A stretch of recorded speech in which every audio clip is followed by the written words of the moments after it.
Why are we called Negroes? Why are we deaf, dumb, and blind? Why is everybody making progress, yet we seem to be lagging so far behind? Why are we mistreated? Why are we in this condition? Stripped of our name, our language, our culture, our God, and our religion. Here in America, all of our religious training has been gotten by the preacher. He has told us of a heaven way up in the sky that we can't enjoy now, but rather after we die. But all of the years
we're here.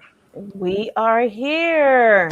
I want to first start off in the most holy name of Allah, bearing witness that there is no God but Allah. Muhammad is his messenger. I would like to greet you all in the beautiful greeting words of peace in the Arabic language of Assalamu alaikum. Alaikum salam. Alaikum salam, ma'am. Ramadan Mubarak. Ramadan Kareem. And still a happy Savior's Day. Happy Savior's Day. You. Listen, we have a very impactful show today. And listen, this brother has been on the show, I mean, knocking the ball out of the park every time he steps on the stage. And it's going to be an honor, a privilege to talk about one of our favorite topics, right? And that's Yes. You know, and we're just, and this one here, I know every week I say this is going to be a really good show. So my suggestion to you is to definitely find somebody, have them like, share, get your popcorn. You know, we don't eat popcorn, but get your popcorn and get your bean soup. Get your bean soup. Do your cash app. And your cash app. Because after this, y'all gonna be like, encore. But without further ado, I would like to turn it over to my dear sister, Sister Katrina. She will be actually reading. Oh, something new. All right, go ahead. She will be reading our ministry that we're going to be highlighting today. The floor is yours. Assalamu alaikum, everyone. Ramadan Mubarak. Thank you so much, and happy Savior's Day as well. This is an honor and a privilege to be co-hosting with you all. So let me read what the Ministry of Spiritual Development is all about. And by the way, this is the second show in the relationship series. So stay tuned for more. So this ministry, the Spiritual Development Ministry, is the ministry bears responsibility for assisting the individual member of the community in the process of heeding truth and right guidance. Respect, honor, and obedience to the authority of the Creator in all aspects of life are essential to peace, harmony, freedom, justice, and equality. In the words of the Honorable Minister Louis Farrakhan, self-development is an absolute essential component of this microcosm of the new world. It is not enough that we grow horizontally through the acquisition of farms, factories, banks, industry, trade, and commerce, money, good homes. Horizontal growth alone is death. All dead things are on a horizontal level. Therefore, we must grow vertically.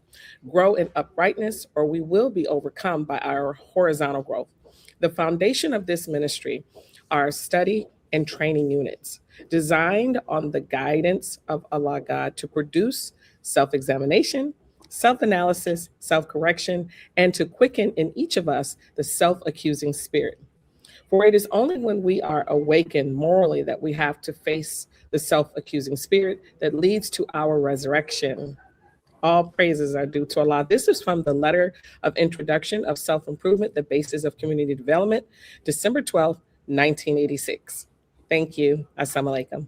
Wa alaikum salam. All right. Oh, and I turn it over to Brother Mark to read the bio of our guest. Thank you, Sister Katrina. In the name of Allah, the Omnipotent and Merciful, I bear witness that there is no God but Allah. Muhammad is his messenger. I too greet you in the greeting words of peace of Assalamu alaikum. Wa alaikum salam. Our guest, student minister Willie Muhammad, is a native of New Orleans. He graduated from Walter L. Cohen High School and received his bachelor's degree in secondary education from Xavier University. He is married to Sister Michelle Muhammad, and they have two beautiful daughters, Nandi and Azire.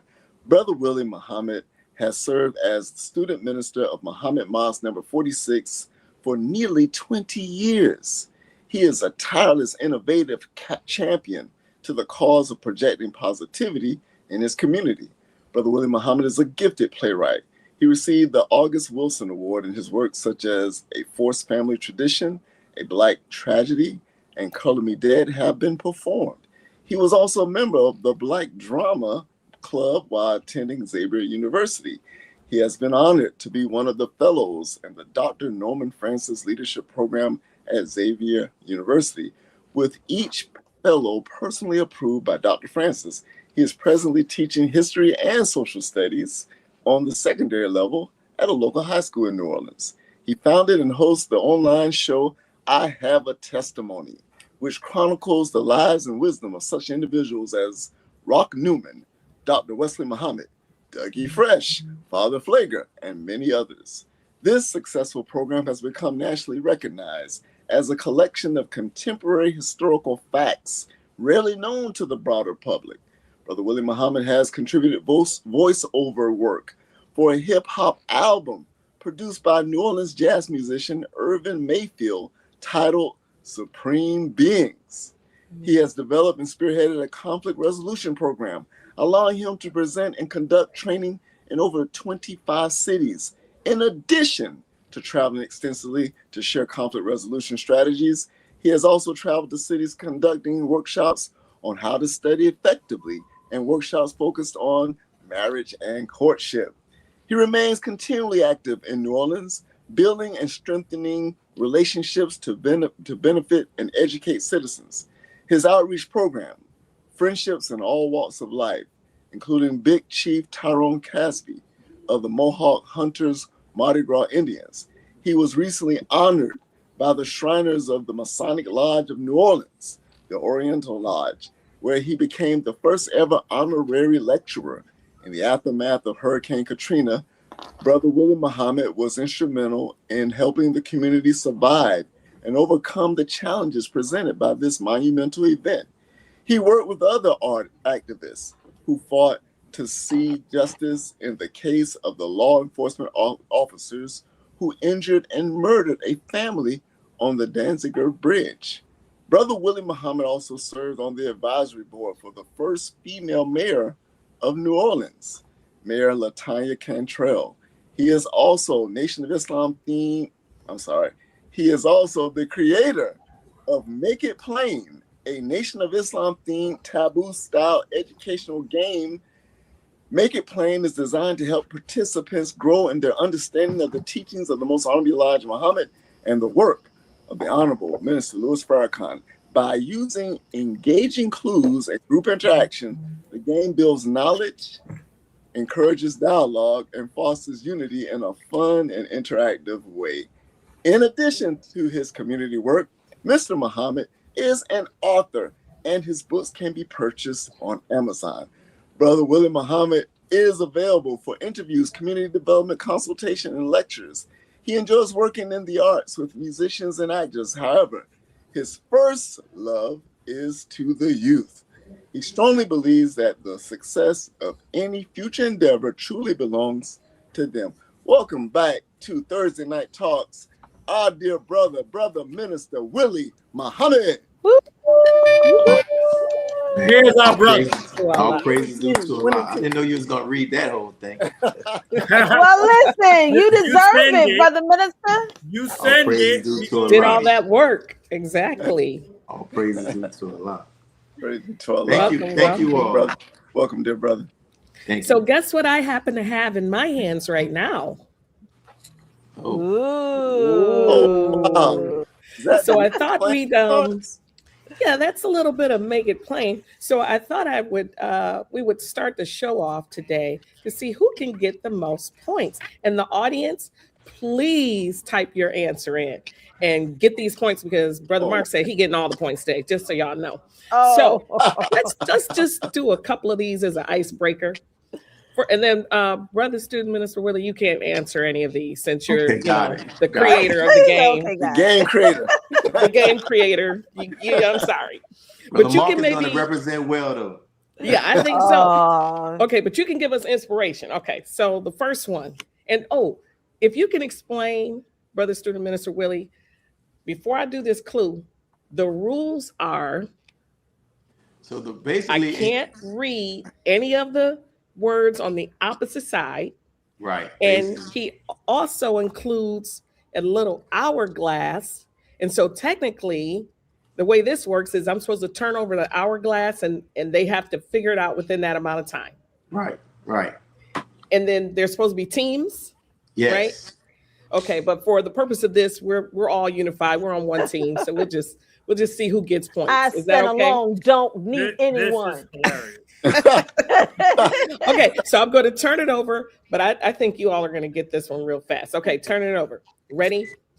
This person was interviewed in a book called Closing the Gap. Who is this person? The Honorable Minister Louis Farrakhan. Bingo. Okay, number 2. I said it first. Number 2. I said it before Brother Mark. No, you didn't. This show Yes, I did. is a series about something, and we would like the goal potentially from this show to create more of these. What is that? Marriage. Okay, you're in the It's vicinity. kind of what must be done. No. You said show. Okay. Can So you this repeat? show right here is a series, right? We're on the second show Relationship. of the series. Relationship. Okay, but what's another thing that those of us in the Nation Marriage. of Islam do before Courtship. And marriage. courtship? Ding, ding, ding. Courtship. I said Courtship. it before Brother Believer Mark. got that one. That So- was so me. I Brother said Mark, it before please. Brother Mark. Well, I don't know. The scorekeeper is, No, Brother no, Minister no. Willie Brother say. Minister He gets the Willie last said. say. Wi-Fi. Go Okay, ahead, so Mr. this one, Katrina. we'll do one I more, got and then 2 we'll points. get. Brother Mark got 0. Go ahead. Okay, we'll Y'all do living one. foul. We'll do one more, and the audience. You all don't see anybody answering these questions. The audience, you can jump in. You can It's like double jump in. dutch. You can jump in. Tell us Okay. that Brother Mark was first too. Go ahead. Okay, so here we go. This is somewhere we all traveled, and it was like the best event. Detroit. Savior's Day. Savior's Day. With Savior's the- Day. Brother Mark just said Detroit. I said We- Savior's Day. Holy Day we- Atonement. And it was a stage with lots of people speaking. They Million said Man it was 1 million, but actually it was The, 2 Million million. Man And Millions it more was, movement. It was the what? Millions More Millions more Movement. movement. and I so said Million Man March. boom, Million Man Million March. Man That's March. it. I said I that. won again, Brother Mark. I said that way before. And these were the words that I couldn't say. I win, Brother Mark. Check the tape Yeah. after this show. Check the tape. So I'll stop Y'all right living there, foul. but you all can see the audience how fun this game is. You need to Yeah. get it. I gave some out as look, wait a minute, someone Oh, wrote somebody Million put Man Mark. Okay, Kyria. And Kyria. you heard Brother Mark give the clues first. Put that in the chat. But let me tell you, this game is so much fun. I gave it to a sister as a Savior's Day gift. She said her children commandeered the game and they were playing it every day. They Oh. absolutely loved it. So Wow. you got a winner. You have a winner. Student Minister Willie, good job, you and your wife on this game. It really is a beautiful product. Can you tell everyone where they can get the game before we jump into the question? What they can do is, first, thank you all for purchasing the game. Thank you for playing the game, and thank you for all of your encouragement. They can reach out to me on social media, and that's how they'll be able to get the game. Okay. I'll send them the information that they need. And on social media, you're just under your name, right? Yeah. Brother Willie Muhammad. Brother Willie Muhammad on We heard Facebook. Brother Mark. Willie Muhammad on Facebook, and Brother _ Willie on Instagram. On Instagram. Look at Brother Mark trying to get his points while you're talking. You see, I told y'all. y'all are some competitive, righteous, competitive folks. I love it. Keep the comments coming in. They heard Brother Mark. Keep it coming. Assalamu alaikum, Sister Yolanda. Okay, I'm going to turn it over to, I think, Sister Kalila for our question section. Thank you all for participating. Thank you. I love that that actual icebreaker. It was very fun. It gives me even more, ammunition to ask these questions, because again, these questions are going to be really near and dear, I know, to my heart, and I hope that you all, again, please share this, podcast with a friend. Please get on. Ooh, I don't know what that is. But here we go. That was in my house, y'all. Please forgive. That's okay. So a live show, right? Right. So this is the first question, Minister Willie. What are the consequences for not asking the difficult questions and the important questions in a courtship? That's great. And once again, thank you all for the opportunity to be on the show. And when I saw the title, and I'm not just saying this because our sister was here, I immediately thought about her book, Sister Katrina's book. Oh, thank you. And I had the opportunity to interview her and look through a sample of some of the questions. And I would encourage all of those who are talking about the courtship to really get that book, because she really, if we're too afraid to ask the questions come up with the questions in the book, they're the questions that we can ask.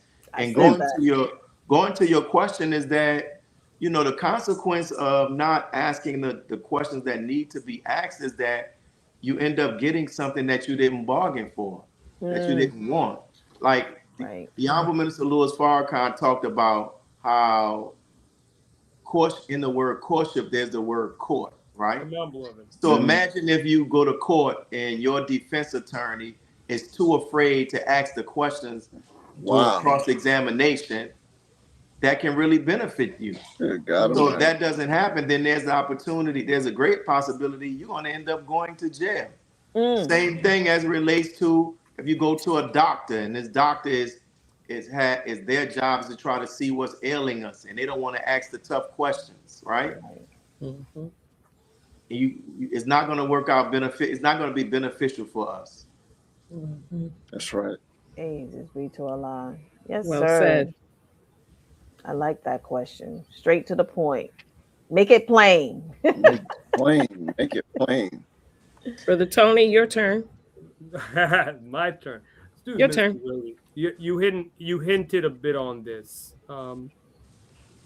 Courtship. What exactly is courtship, and how different is it from dating? Is courtship only reserved for Muslims or registered members of the Nation of Islam? That's a good question. Courtship is the formal process within the Nation of Islam where those who are interested in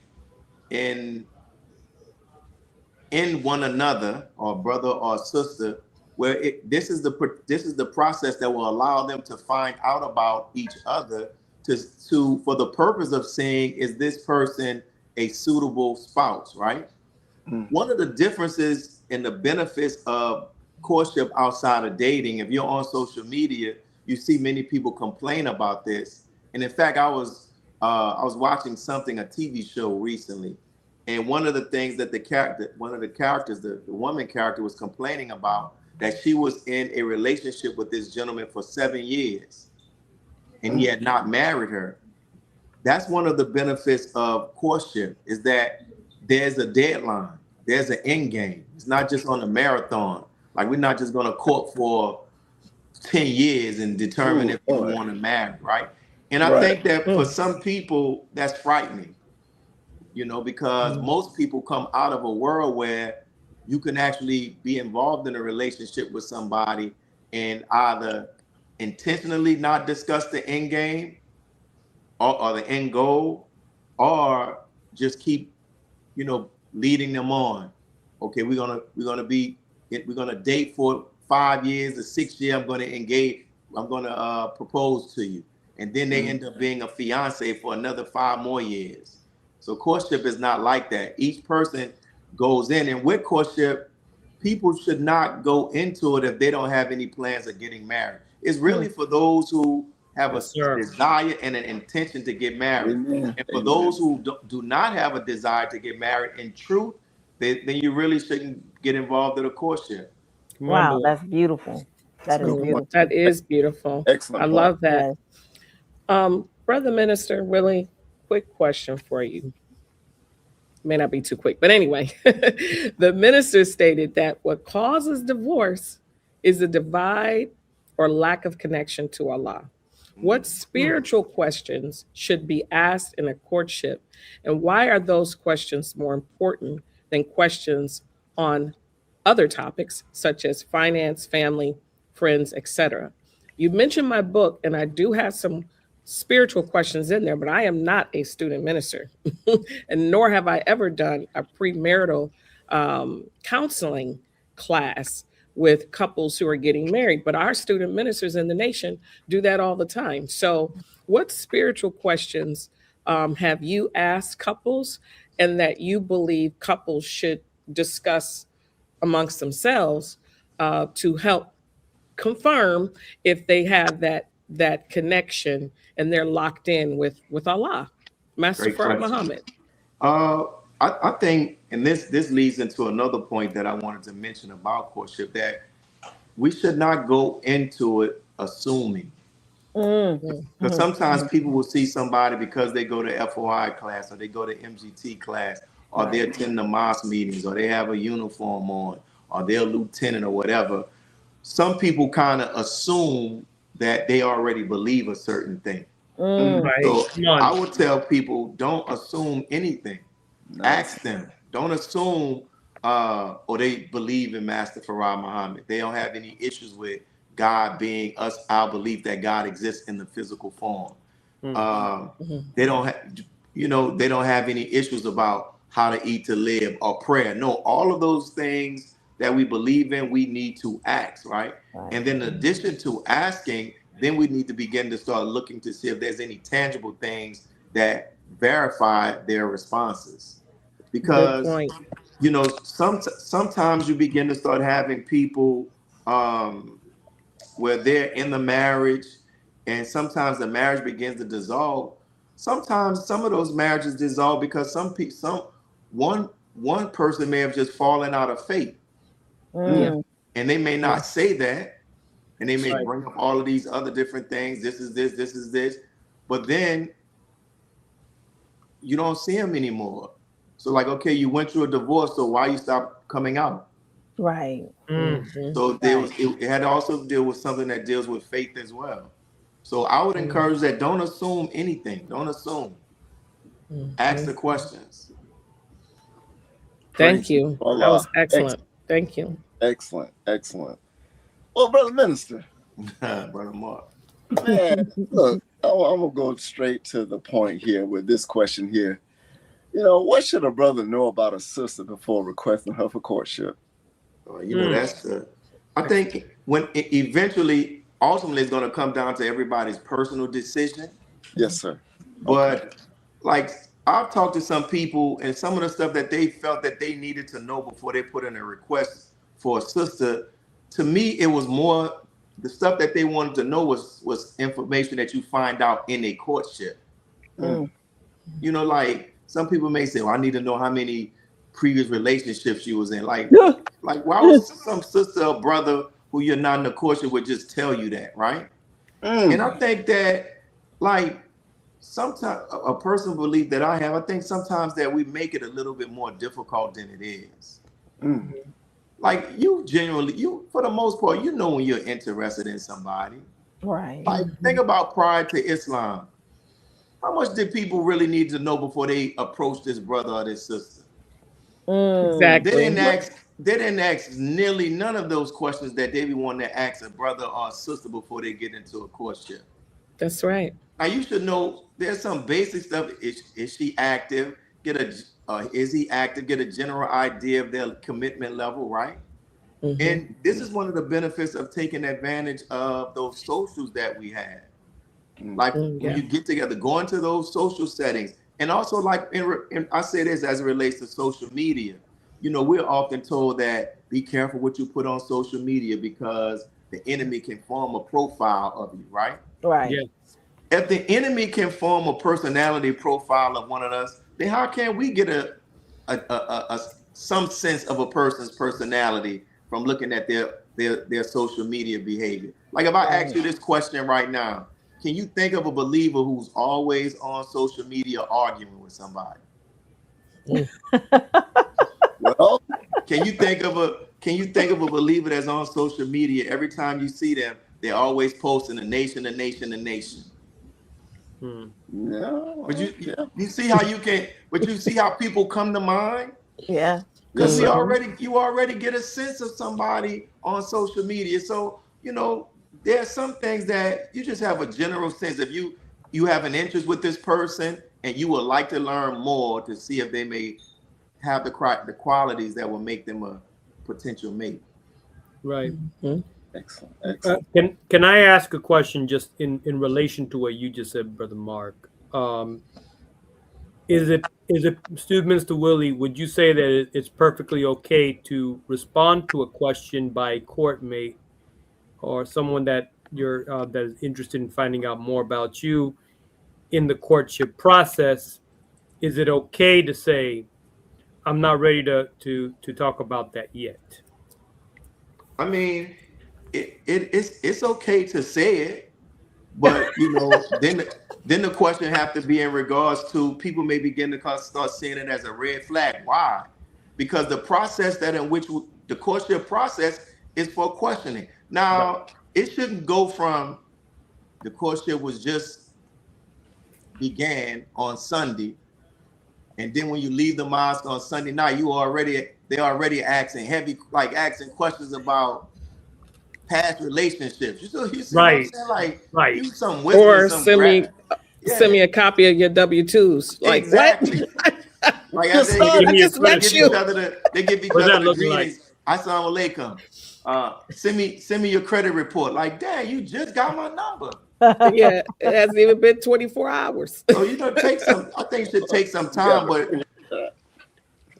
but you're going into a courtship process, as the Honorable Mr. Louis Farrakhan said, where questioning is a very significant part of it. Well, you know, a lot of you know, Brother Minister, you know, a lot of people don't want to waste no time. Hey, the hard questions are the real questions. Hey, get to me because hey, at the end of the day, I don't want to waste your time. You don't want to waste my time. You know, and hey, you look nice. You got me a hello, but let's get to these questions. So, and we're on a time limit. And then so that's why it goes down to, in the end, it's going to be people's personal preference. So like, if somebody asks somebody a question and they feel like, yo, she asking too many questions, then you have to begin to start making a decision. Like, she asking too many questions, or every time I ask him a question, he's always talking about he's not ready to answer it yet. So that's the stuff that you file in your memory bank, or you put in your files. So when it comes time to make that decision, you weigh the pluses versus the minuses. Yeah, come on, beloved. And you factor it in. Every time I ask her a question, every time I ask him a question, they weren't ready to talk about it.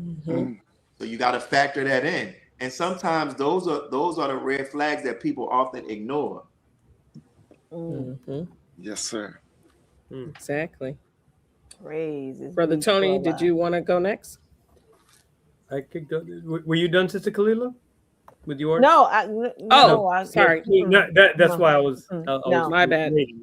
It's all right.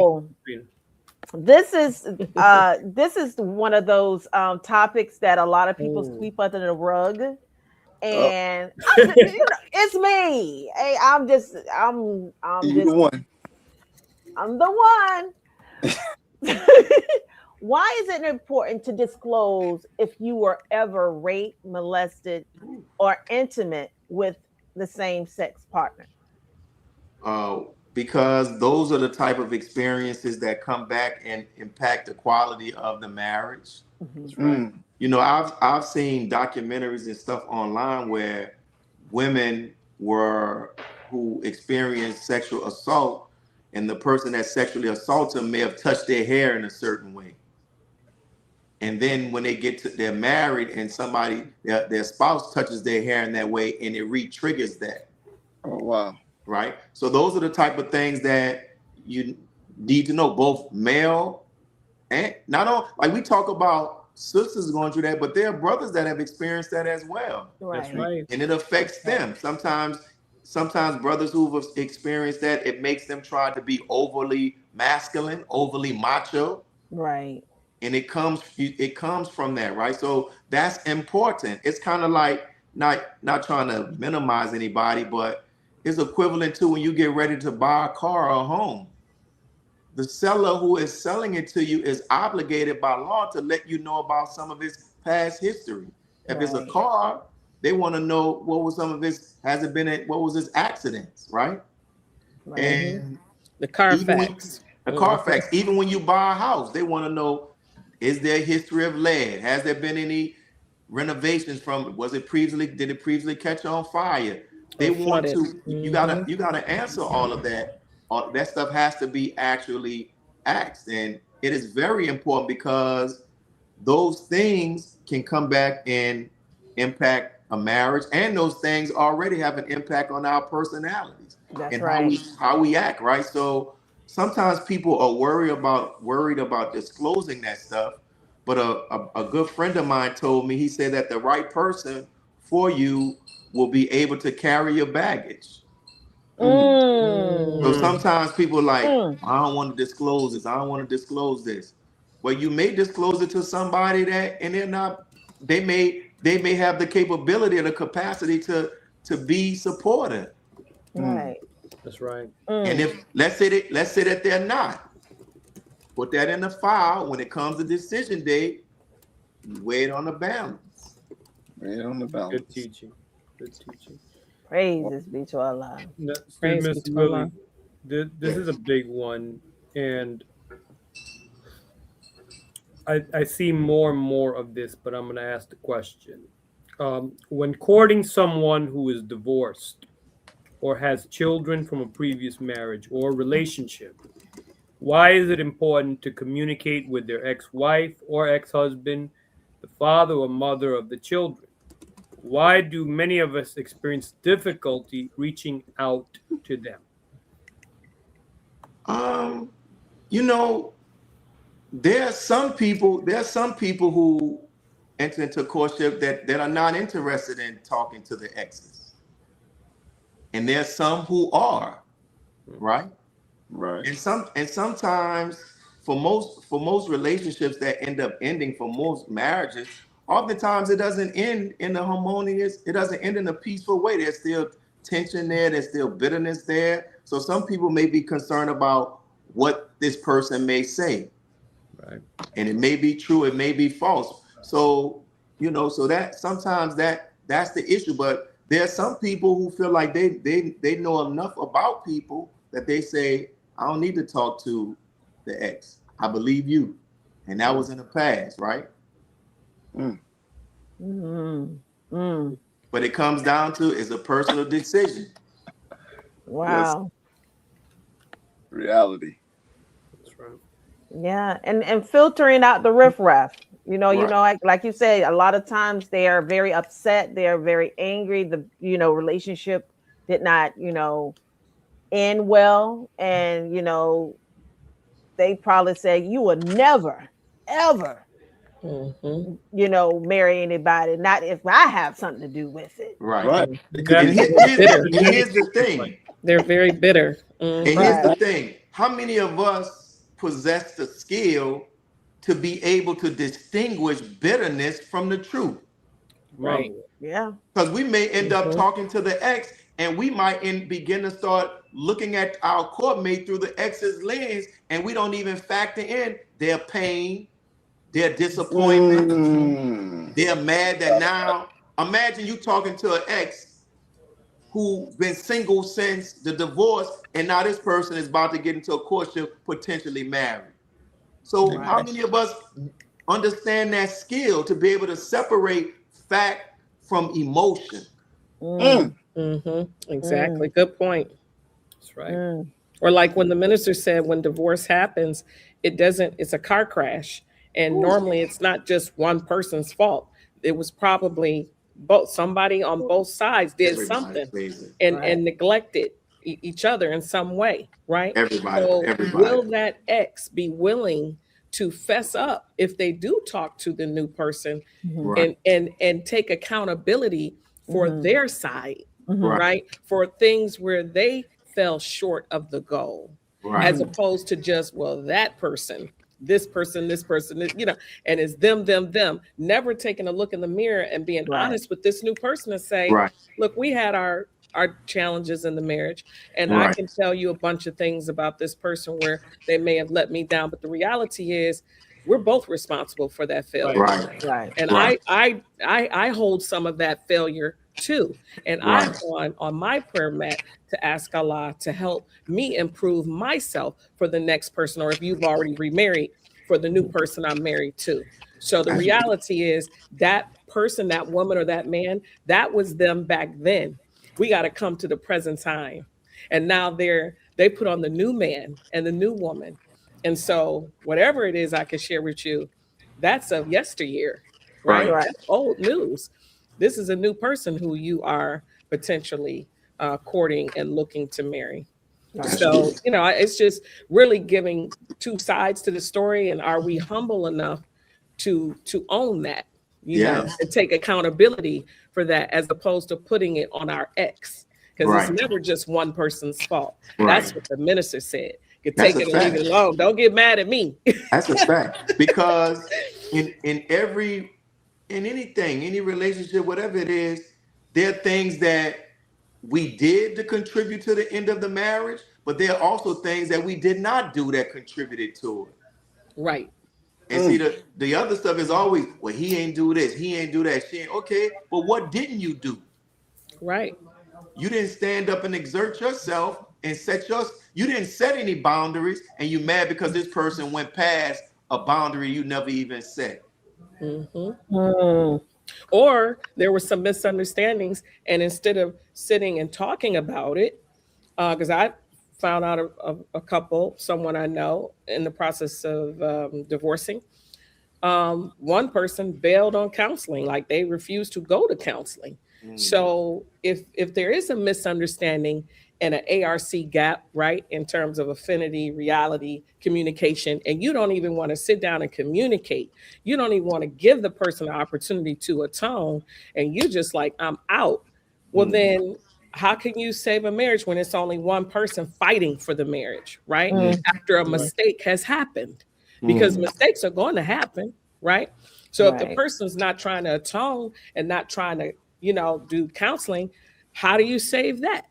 It was just very sad when I heard that today, because I thought about our show and the importance of having Student Minister Willie here and what we're all trying to do, which is give people information to make better decisions, right? And not just cut and run, but make better decisions in the beginning.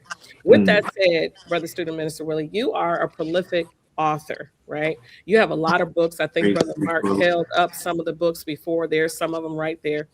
So you have written many books on relationships, and there are questions and books people should read before entering courtship.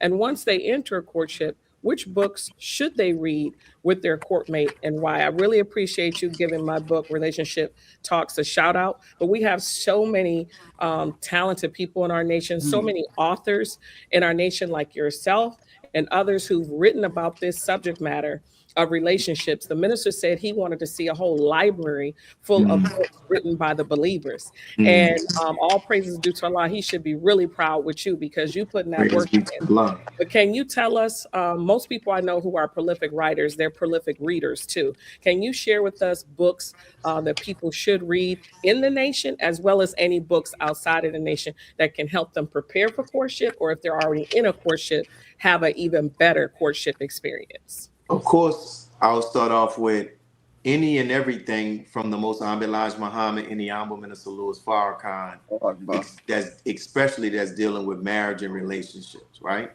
Of course, you have, I know Brother Nuri has written books. I have written books. You have your books. Sister Ava has written books. I don't know, Brother Marcus and Sister Cecilia, they have books. But I'm gonna say this. One of the best books that everybody needs who is courting, who plans on courting, that really need to get into is the book of reading the book about themselves. You know, in the Supreme Wisdom Lessons, it talks about Musa having 59,999 books. Now, you know there's no man walking around with that many amount of books.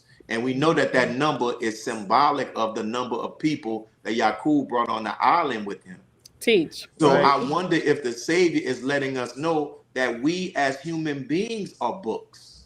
So if that is the case, each of us, as you're single, and as one of the books that I was blessed to author that was inspired by, all of them inspired by words of the Honorable Minister Louis Farrakhan, but one is titled 2 times 5 equals 10, where I heard the Honorable Minister Louis Farrakhan talk about using the principle of multiplication. He said that if you are a 2, and you want to get a relationship or a marriage on a level of a 10, knowing the principle of multiplication, you know that you'll need to multiply yourself by a what? 5. He said, but if you haven't done the examination on yourself and you don't know that you are a 2, you don't know what you need to multiply yourself by. So we cannot get around this study of self-examination, self-analysis, and self-correction. And even in the originator was able to produce his mate because he did an intense study of himself. But that's the thing that many of us run from, or we do a very shallow examination of ourselves. And when I talk about examination, we got to look at the good things that we've experienced. We got to look at the painful things. We got to look at those moments that we are ashamed of. We got to examine all of it and ask ourselves, how did it impact us? And then that's where the analysis comes in. And there's some experience that we've had, they made us a better person. So we want to keep going in that area. But there's some that gave us some bad behavior, some negative thoughts, some negative traits. And that's what we have to correct. So I will tell anybody, study yourself and be honest. Like sometimes when you talk with people and you ask them, so what do you want in it? What type of spouse do you want? Well, I want an FOI. I want a soldier. It's all the stuff that we love hearing. Well, I want an MGT. Yeah, I hear all that, but let's get past that. What type of person do you need? Right. Right. What type of woman? Do you want a woman that when you come home, you want her to meet you at the door every day? For the most part. Do you want a man that you want him to pay all the bills and you don't have to work? Do you want a man that you want a man that's more talkative, he's very expressive, or do you want one that listens more? What impact has the relationship or the lack of a relationship with your father had on your life? Teach. What impact has the relationship or the lack of the relationship with your mother had on your life? Teach. How has the example of the relationship between your mother and father impacted your view about marriage? That's right. We gotta get into all that. When was your first breakup? How did you handle that? How did it make you? Did it make you distrustful of women? So we got to examine all of that. And I don't know if he has the book. One of my second book was The Journey to Get the Love You Desire Begins With You. Brother Mark is on it. Good job, Brother Mark. Yeah, all the books there, Brother Mark. But that book, I believe, puts the reader right in the ring with the number one person with the work has to be done with ourselves. Come on. And there's a chapter in that book where I tell the reader, if you're not ready to do this work, if this chapter is too difficult for you, just put the book down and come back. That's what he said. And I've talked to people who said, I got to that chapter of the book, I was not ready to do that. Yeah. Wow. So put it down. So we got to examine ourselves. And when we examine ourselves and we get to a level where we're comfortable, then I've already dealt with my own garbage. I've already dealt with my own hang-ups. And this is me. I'm not running from this is my chapter. When you make a cake, when you taste flour don't taste good by itself. Baking powder don't taste good by itself. But when you put it all together, it makes the cake. But all of these things that I experience, if you isolate them by himself, know that I don't look good. But it has made me who I am. And I'm going to share it to you. You take it up. This is me. I'm bringing my whole self to the courtship. This is me. And this is another thing. Even when we do that, and then we embark on this journey of marriage, the person that you are marrying is still growing. That's right. They are not the same person that you met, that you married when y'all were 5 years, when you were married only 5 years in. Right. So the same way that we have student minister, student captain, we should say student husband and student wife. Excellent. Yeah. But sometimes we get in this thing, no, I know you. And the person is saying, that's not me anymore. I've grown. Yes, I used to like that, but I've grown now and I like this more. But we're saying, no, I know you. This is what you like. And the person is keeps saying, no, I like this now. And sometimes, family, what happens is because we didn't do that work on ourselves in the beginning, we didn't enter the courtship in the marriage really having a sufficient understanding of who we are, that when we get married, after time passed, we begin to start taking off all of this fake stuff that's not us. And then we wake up and realize that, man, this person is not my match. I ain't gonna say this person is not my match, but it's different. And it doesn't mean that we can't relearn one another. Right.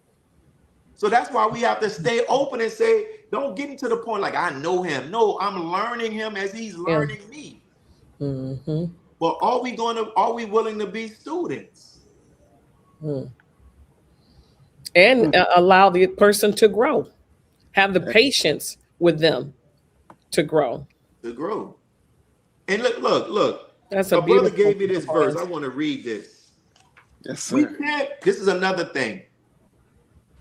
We need to see what's their level of understand. What's their level of the practice of forgiveness? Oh, yeah. Good. In courtship, how many of us have asked them, do you find it hard to forgive people? That's a very good question. Or do you forgive people? Not being forgiving people and being like you're just being blind and walking back. No. But if you are courting somebody and they still talk about how they haven't forgiven this person, well, I ain't forgive him for that. Well, I ain't forgive. Yeah, that sister one time I came to the mosque, she gonna give me a half a cup of soup and I paid $20 for that. I ain't never forgive her. That happened 20 years ago. Or that brother right there, one time I'm bringing him back and forth I'm picking him up from his house, bringing him to the mosque, bringing him back. And he ain't give me no gas, man. I never forgave him for that. No. And guess what? We might think that lack of forgiveness will stay with them, but guess what? Right. It's going to come to our door. Yep. That's right. That's a character trait. And listen, none of us are going to be married a long time if we always want to keep score on the wrong that somebody did us. So look at this verse a brother shared with me. This is in 1 Corinthians chapter 13, verse 5. Write it down. Love does not dishonor others. It is not self-seeking. It is not easily angered. It keeps no record of wrongs. How many of us do that? Like, you can have a conversation with somebody and the person says, I apologize. I misunderstood you. My perception was off. I shouldn't have done that. And they apologize. Time goes forward, an argument comes up, and they bring back the very thing that you apologized for. And they bring it back as if you never said, I was wrong. Wow. So forgiveness is key. You know how to forgive. It's everything. Like, what's that? If they say, oh man, I don't believe in that, man. I ain't gonna be no dummy. I ain't gonna be no dummy. I don't be forgiving everybody. You better be careful. Because the same forgiveness that they're denying others, they need it. That's right. And we need it from Allah. And we need it. We go to Allah all the time asking for forgiveness. All the time. Mr. Willie, we do have Yes, a sir. question from the audience. Sister LaShawn, Sister clearly your sister, one of our greatest supporters. She asked the question, can Student Minister Willie give the meaning in a good experience meaning to equal? I guess she means equal, being equally yoked. Equally yoked. I hear a lot, we throw that scripture around a lot. Yes, we do. And they base it off of because they used to put something on the oxen, right? Yes, sir.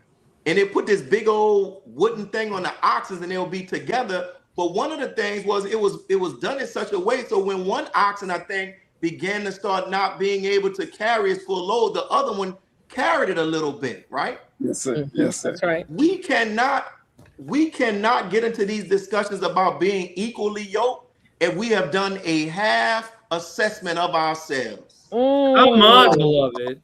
Because sometimes we be talking about I'm not talking about sisters. I'm just saying like equally yoked. Yeah, we're not equally yoked. When we haven't even, we might be the one that's not equally yoked. That's right. Because we haven't even examined ourselves. Right. And guess what? Here's another thing for courtship. Examine how he or she handles criticism. Yes. Yeah. If when you bring up something, sister, when we were at the mosque the other day, you did this, and you in front of you did this, and this, and if they're like, yeah, I did, yeah, but remember you did this. And it's like, that's not good. if I would have never, so you mean to tell me if I would have never brought up what you did, you would have never mentioned what I did. Tit for tat. Listen, Preview of things to come.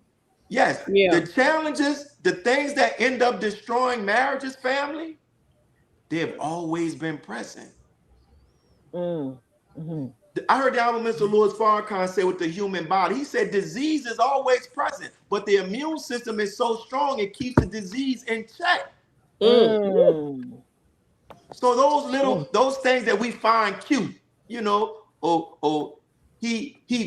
stubborn, or he ain't gonna listen, or it's cute in the infatuation stage. But it begins to be a problem when the pressures of life begin to start coming. Yes, Lord. How do they take criticism? Do they take it and say, okay, and what is it again? Okay, I'm gonna look into that. And do they come back to say, you were right about you were right about this? Or do they come back to use it as a way, yeah, you told me this. Now let me tell you what's wrong with you. Did you have to add the head nodding, brother? That's how it goes down. I can see the head moving. That's how it goes down. Like, and we never could get to a place of understanding because we're deflecting. Right. There you go. Look, I was at the dinner table once with the Honorable Minister Louis Farrakhan in Los Angeles. Yes, sir. And while he was talking, he had some debris in his nose. His secretary slid him a napkin, and he took it and he wiped his nose. He said, "Oh, thank you." He said, "The eye is not made to see inward; it's made to see outward." Right. He said, "So therefore, we always need somebody around us to be able to tell us what we don't see about ourselves." Ooh. That's right. Wow. But if we can't take criticism, if we got to be always right, Mr. Perfect, Miss Perfect, we miss the opportunity to grow. On that note, student Mr. Willie, when we notice defects like that, is it okay for us to go, well, she's going to grow out of that, or he's going to grow out of that? I'll just, yeah, that's not right, but he or she will, they'll grow out of that. We're going to be all right. That behavior that you just shared is what most of us do. We say they're gonna get out of that. We have to begin to start looking at this thing objectively like this and ask ourselves the question, what if that is just who they really are? Right. Yeah. That's kind of like if I go to the shoe store, the athlete's Foot Locker, and I see these bad pair of Nikes, but they got a little highlight of red in it. But that ain't gonna clash when I decide to wear something that's brown. You see what I'm saying? Like sometimes we gotta look at it and say and ask ourselves the question: if this is who they really are, can I be married to a person that does this? And we gotta ask the question. It's equivalent to we putting our foot in the shoe. It's a beautiful shoe. It's a what is it? What's the one with the red bottoms? Yeah, Louboutin. Red bottoms. Yeah, red Louboutin. bottoms. Oh, it's a nice shoe, but guess what? It don't fit me. Right. It's made for somebody that got the little slender feet. That's not me. And so that's why we have to we got to keep a journal. That's right. And we got to put it all on the table because as brother Tony, most of the time, brothers, we are looking at the person who's going to be the person. We're not spring chickens, man. We're in our 50s, 40s. Right. I ain't talking about a 13-year-old, 18-year-old. We're talking about grown man and woman. Yes, sir. Right. Who set in their ways. Facts. Actual facts. Brother Minister, this question is for those perfectionists out there. When a difference of opinion is encountered, or an issue or a conflict is encountered, you know about conflict resolution. When an issue or opinion or conflict is encountered in a courtship, what should be done? Some want to court and run, but what should be done when an issue or an opinion or a difference of opinion happens? Should I think, well, this ain't gonna work? She don't have the same opinion as I do. I will add this. I would say you should give praise. You should thank Allah for allowing it to happen. Right. Okay. Yes, sir. People enter into a courtship. One time I was talking to this young courting couple, and they kept having stuff coming up, and she was like, "Oh, this and that." I said, "But this is good because now this what you have to decide. Can I deal with this?" That's right. So that's another thing too. How do they handle conflict? Are they more concerned with being right or what's right? Wow. Are they more concerned with saying, okay, instead of us trying to figure out you was right, I was wrong, you was wrong, I was right, do they have the team mindset to say, okay, I know this is the problem, let's see how we're going to fix it? You got to be very careful about people who are more concerned with being right than what's right. Right. Because when they were being right, when they want to be right, that means the ego is present. Right. And that means they will fight like hell to deny saying that they were wrong. So what happens, this is one of the values of having the chaperones. And I would say this, from my perspective, I think that we have cheapened the role of chaperones. Come on, explain that. I think that we have cheapened the role of chaperones, and we just think that chaperones are just somebody to stop us from having sex. The lookers. Come on. The lookers, yeah. You're right, the lookers. Don't say nothing. You in the back of the room. That's it. Yeah. Like we grown men and women, even after you go on a courtship outing, you go back to your house, she go back to your house. You got a car, she got a car. Y'all can go meet up after y'all day. Assalamu alaikum to everybody. Right. But But this is where you bring those couples together and say, listen, we're having a difference of opinion. That's right. I would encourage married couples to do this even after marriage, because there are some things that our wives don't see, and they may hear from somebody else for whatever reason. Or That's some right. things our husbands may not see, they may hear from somebody else. But we better pay attention. If it's more about I'm right, you wrong, instead of how we gonna resolve this. Right. That's a problem that's gonna come back into marriage. It ain't going away. And Brother Willie, that's a smart point that you just made, because if you're being chaperoned, 9 times out of 10, the couple that's chaperoning you has some distance in that marriage. They've been married for a while, and it's a long runway with them. So why not take that opportunity to get some pearls of wisdom from the husband, from the wife, to find out how did they handle certain circumstances or situations, or advice to have a successful courtship and a successful marriage. I mean, you have them right there. They don't have to be there, the entire time or be included in the entire conversation, but why not still tap into that resource, because it's right there. That's a very good point. For example, Sister Kalila, how long have you been married? 13 years. And then I just saw Sister Farah and her husband. They were chaperones. They've been married probably over 10 years, right? 37 years. 37. Yeah. 3 decades, brother. Now listen, think about what 13 years, 37, think about what they've been through. And you mean to tell me we're gonna sit around somebody that's been 37 years married, we're gonna tell them, y'all go sit at y'all table over there. So me and you can talk about what we already talk about on the phone. Right. Exactly. You better get them at the table, and then I will say this. And don't be afraid if they start asking your courtmate those tough questions. Wow. Laura's agreeing with you. She says yes. And look, and then after that, after the courting outing, each court call them up. So what did you all see that I didn't see? Good point. Good point. Good point. Because a brother might be like, hey, brother, did you notice every time I asked her about what's her ideas about working as did you want to be a stay-at-home wife or whatever? Did you notice her answer was never really clear? That sister doesn't want to work, brother. Sister, did you notice every time you asked him about being the maintainer, children, he always kept talking about what the mother of the children was doing wrong. He never talked about what he could have improved on.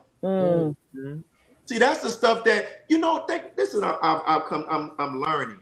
Come on, teach. When I talk to some married couples, married brothers and sisters, there are some things, even after they asked all of the questions, when they got married, they was like, damn, I didn't think about that. That's right.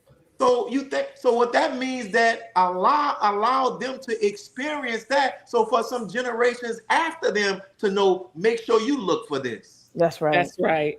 That's right. But if we're not going to them and asking them, like, listen, man, tell us the truth. What do we need to be looking out for?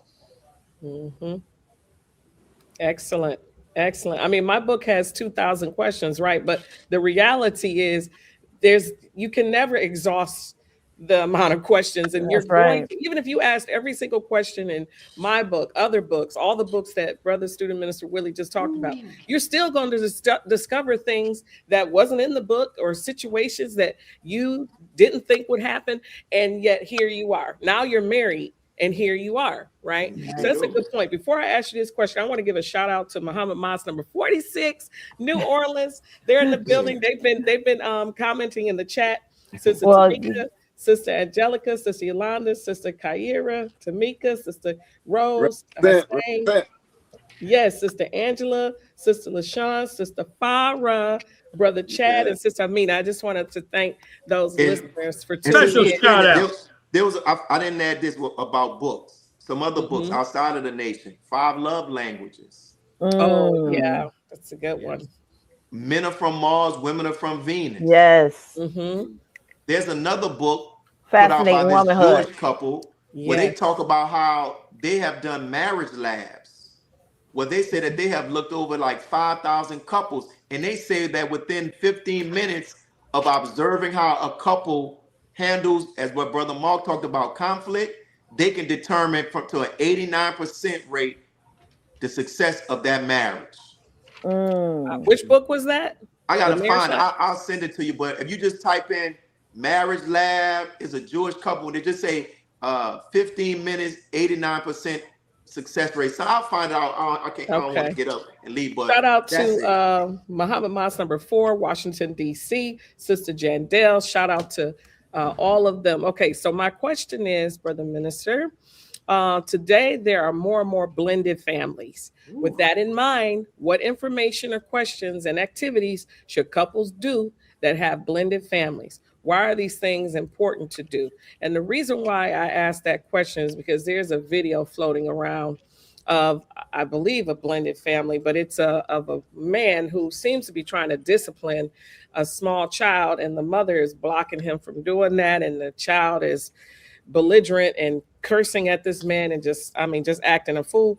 So, and I had asked some people when I wrote my book, how do you feel you remarried? Does your new husband have the right to discipline your children? And some answers were like, absolutely, he's the head of the house, and that's understood. And other people were like, absolutely not. I didn't have those children with him.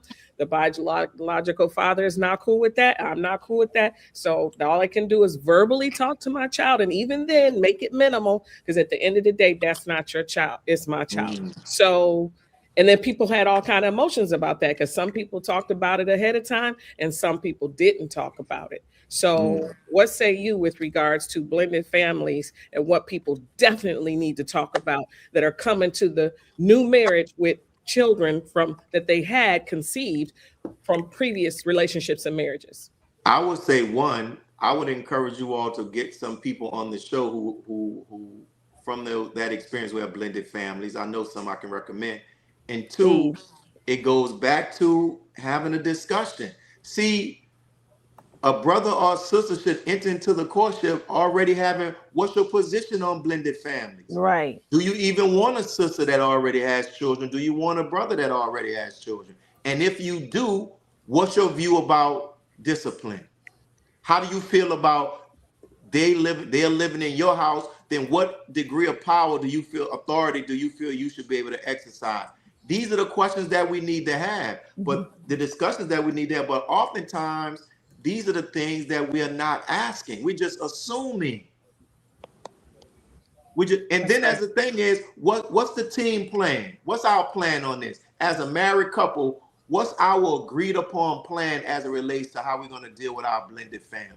Right. Like I feel like at least put together a plan so that when you do approach it, you all are just not just doing it haphazardly. You at least thought about it, and then you can come back and say, this worked, this didn't work. Okay, let's do this.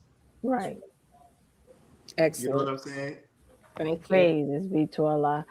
I want to kind of go and define courtship, because a lot of times I don't really understand. We just use the word very very charismatic, but not really understanding what the meaning of courtship is. And then I have a follow-up question. Yes. Courtship is a traditional, intentional process and period of time in which two people get to know each other, often in a specific goal to establish a committed long-term relationship or marriage. It focuses on building a deeper connection and accessing compatibility, unlike most casual dating. So why is it important for Muslims and people who, practice this, significant process of courtship, practice the courtship process and not just date? I'm glad that you asked, God. This is a point that I wanted to make. As members of the Nation of Islam, right? We have to be comfortable within ourselves to say, I am now part of a community where this is the format in which I begin to move toward developing a romantic relationship. Wow. Because some of us are in the nation, but we are not in agreement with that process. We think the process is stupid. We think it's outdated. Come on. Why do we even need it? Right. Say not that you believe. Make it plain, brother. Process. Make it plain. We have a structured way. So one of the things that I've noticed, sisters, that sometimes it seems like sometimes people begin to start creating, handling courtship like it's the Muslim version of boyfriend and girlfriend. Yeah, not the Muslim version. Yeah. Like it's the Muslim version. And when we approach it like that, we don't approach it with the seriousness of let me find out, is this person qualified for this job that I'm trying to hire him for? Come on now. That's right. Is she qualified for this job I'm trying to hire her for? Huh? What it deserves. Exactly. Yeah. Like we got to go in there. Like when you see people go to court, you ever seen they go there, they be serious. Right. Absolutely. They're trying to find out truth from falsehood. Lives is on the line. Yeah, like lives are on the line. So we got to think about this. And I looked this up.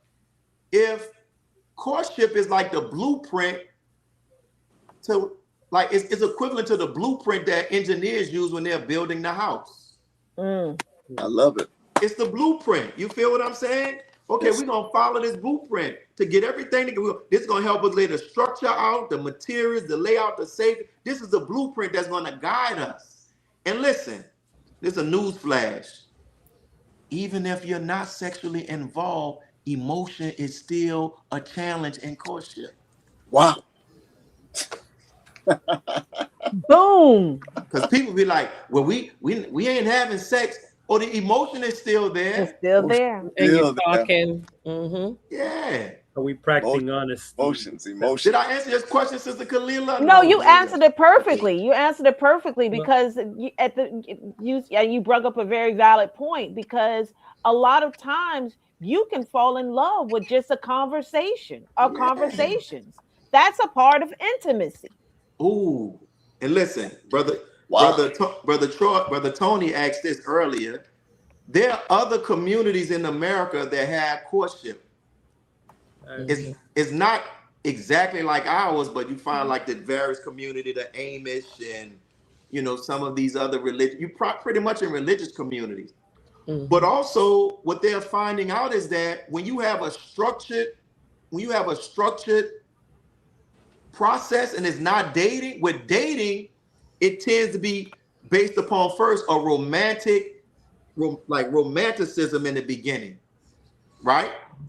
And it starts off like that. I'm finding the exact words how they say it starts off. Here's love. It starts off very high in love, right? In this dating. But then it declines as expectations begin to clash. Courtship is kind of like a plane taking off from an airport. It's starting off and it should just go up. That's right. You want to make sure that you and this person have all of the right values together, and we can build on that. But they've done studies to show that the infatuation stage it lasts for like 2 years. Yeah. Wow. Yeah. So imagine us, we talk about 6 months to a year.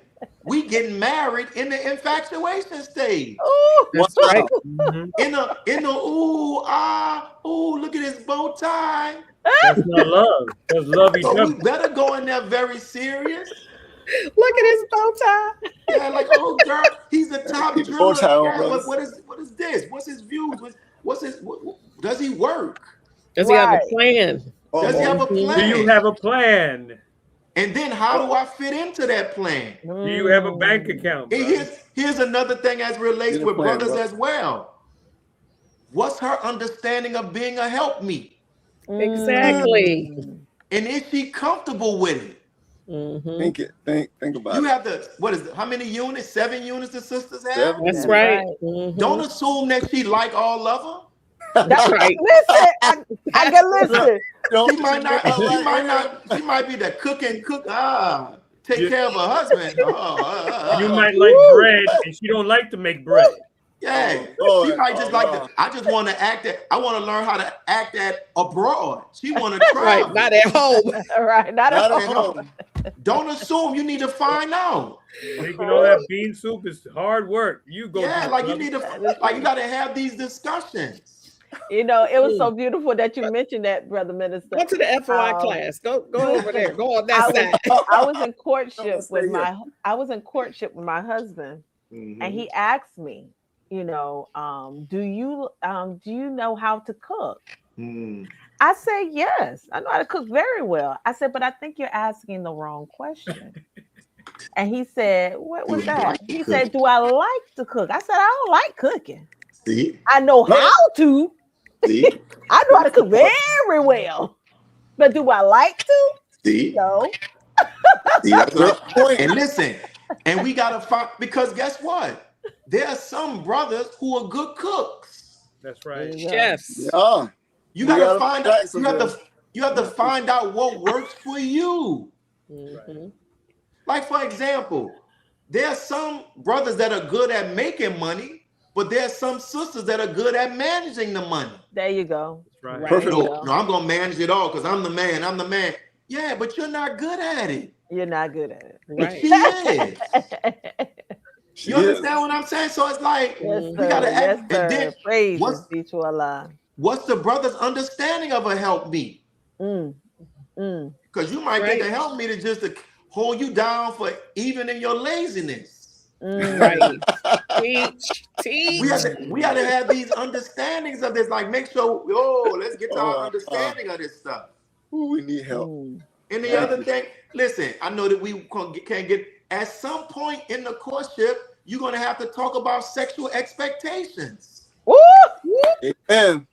Because guess what? I'm a high school teacher. And I can tell you now, I have never seen before how homosexuality and lesbianism has become a norm. That's a norm now. So you need to ask somebody like, yo, have you ever been interested in men and never been interested in women? If that's what you want. That's a good question. In this day and time, you got to ask that. You got to. How does that impact you today? Yes. And how does they that say impact check the you Adam's today? apple? What brought you into that? Like, we got to, and then the other thing is, if somebody bring that to you and say, I came out of that world, then how can you handle it? Right. Oh, you know, because sometimes we say, he used to be a gang member. I can accept that he used to be a criminal. I can accept that he used to be this or he used to be that. Uh-oh. We got to have them talks. Yep. It got real quiet in the mosque. Right. Yeah. But listen, those are not the type of quiet.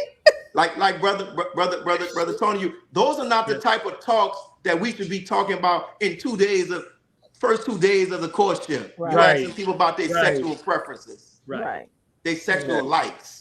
Like, come on, man. Too quick. No, you don't just jump into that. Yeah, but we got to have a talk because you might end up marrying people that might end up they have a certain inclination for stuff that I ain't into that. Right. Just as far as saying that she said Sunday lecture for all this. We're having a Sunday lecture right now, Sister Farah. On Thursday night talk. It's on a Thursday. Same like I see a sister talked about the STDs. Yeah. You got to go and get tested. And guess what, family? Very critical. It doesn't. Guess what? Some of our people have come out of certain life. They've come out of have certain experiences. Right. And sometimes they've been affected by stuff that it wasn't a fault of their own. They trusted somebody who was not taking care of their health. Right. But it's even with that, it's not the end all. You don't know what somebody might be able to carry some of that stuff. Like I'm saying this because he has done shows on. There's a brother in the nation. He was born with HIV. Right. Right. But he's a married man now with a happy family. Right. But you got to have that discussion. We got to put it all on the table. Everything on the table. Tough discussions, right? Student Mr. Willie, the book that you mentioned earlier, someone put it in the chat. Here, the 7 principles for making marriage work. Well, I'm gonna find out. I'm right at a computer. I realize I could have typed this up too. That's what I came up with in my search as well. Okay. 7 principles. Okay. All right. Thank you, Brother Elijah, or Thank you, Brother Elijah. Elijah's class, whoever you are. Thank you very much. But Student Minister Willie, just on that note, as we're looking to wind down in Ramadan Mubarak in just a few minutes. Sign us down.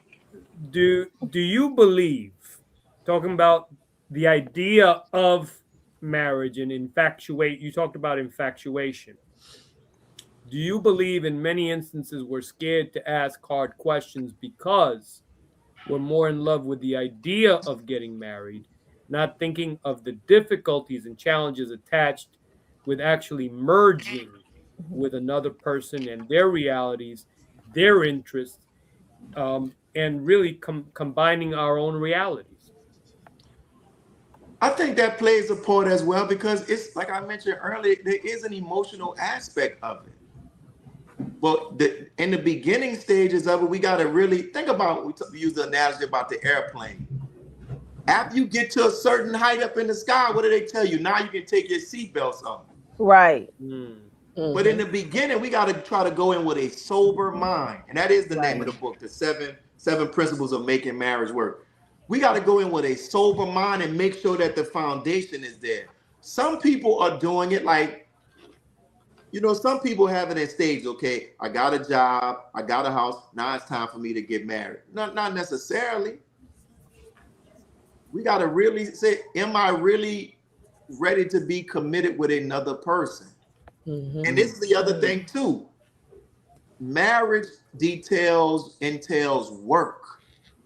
Right. Yeah. Listen, marriage is like, I don't know if you ever got a flower bed outside of your house. You ever see how fast weeds can pop up?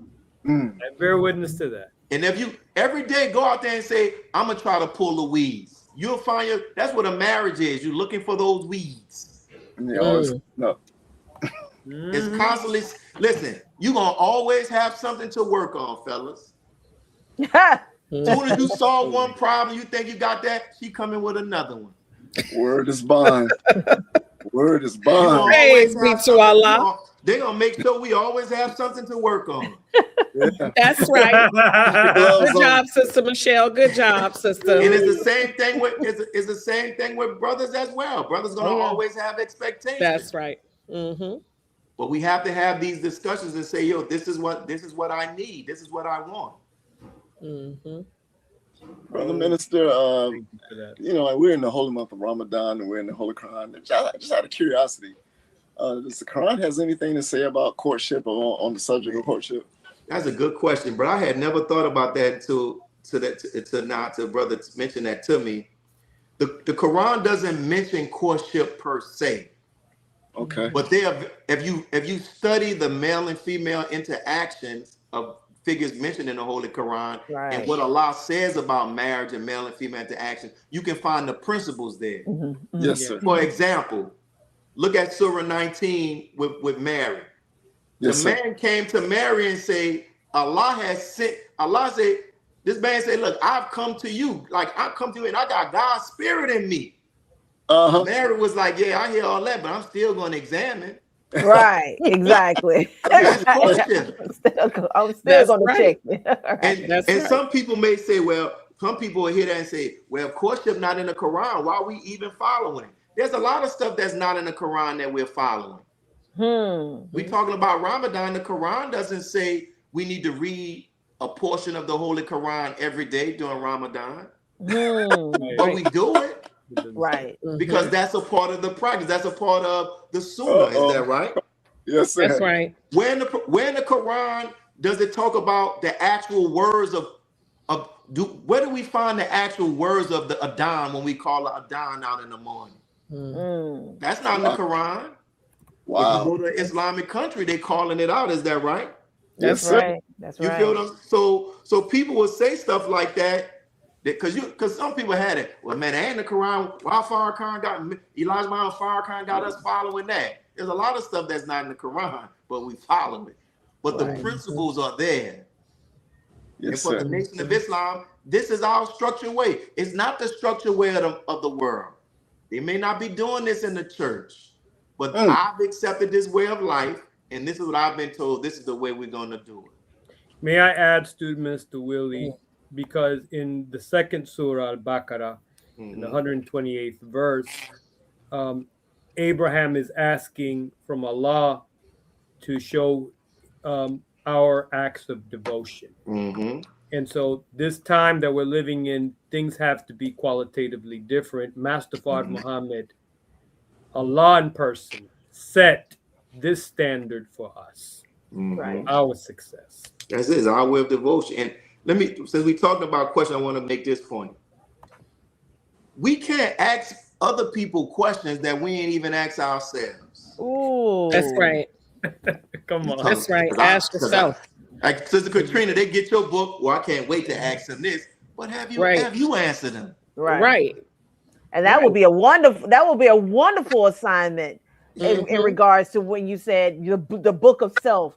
Answer those questions and create the book of self. Exactly. When you ask those questions to yourself. And then guess what? A couple of people told me they did that and they realized, oh, I'm not ready for courtship yet. There's some things I need to work on with me. There you After go. I started There's reading nothing those wrong with questions, I realized I got to work on me. So you you're go. absolutely right, Student Minister. One last question I have for you, and this is kind of important to me. It's a little bit of a, I don't know, I wouldn't say obsession, but I'm really curious as to what is going on here. The data suggests that the divorce rate has decreased, okay?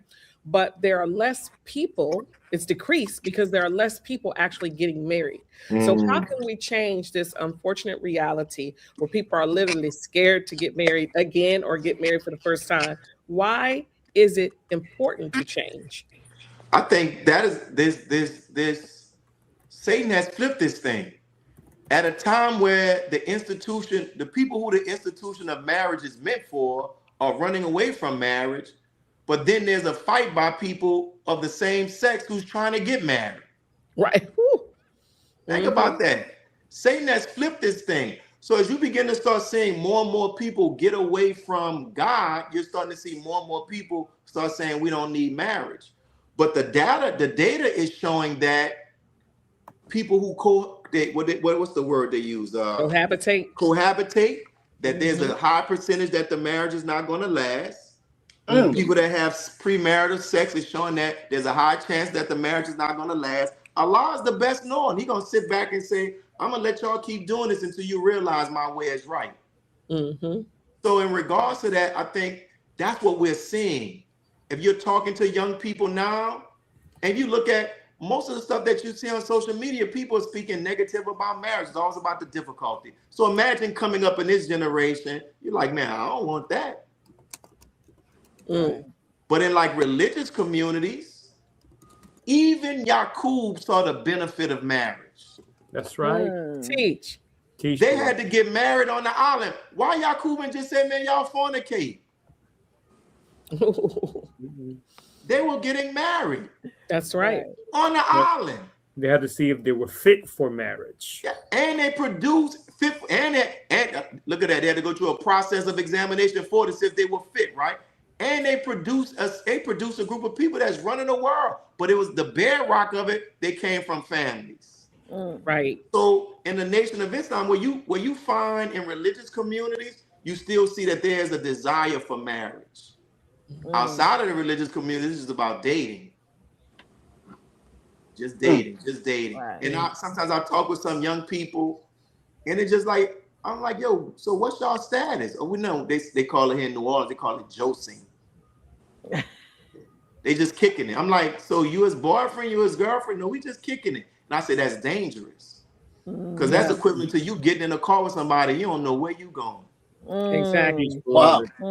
And like Brother Nuri said, relationship, friendship, courtship is ship. You going somewhere. Right. That's So right. from the beginning, we need to know, where we going with this? Where we And going? if it Where are we starts, going? yeah, we want to be Mhm. friendship, and I'm trying to be relationship, marriageship, if that's a word, mothership, then we going in the wrong direction. And exclusive, because these days it's very dangerous too. We're hearing more and more about relationship violence with regards to Yes. people just not being on the same page. Right. And then next thing you know, they're at an Applebee's or whatever. They see the person who they're dating and they thought it was exclusive. They end up finding out it was not.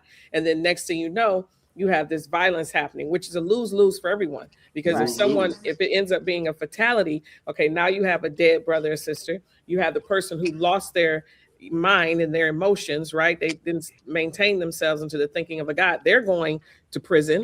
The families are ruined. Whatever children those people have are now being raised without mom or without dad.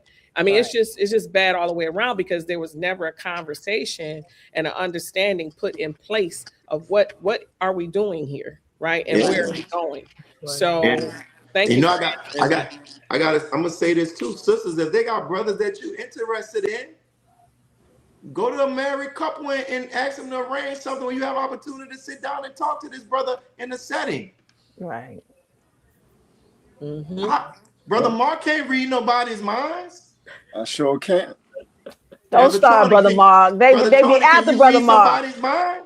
They be after them. I can't read nobody's mind. Not like that. No, not like that. So I'm just saying. And brothers, come on, man. What you need to know? You need to know how many white blood cells she has before you put in the courtship.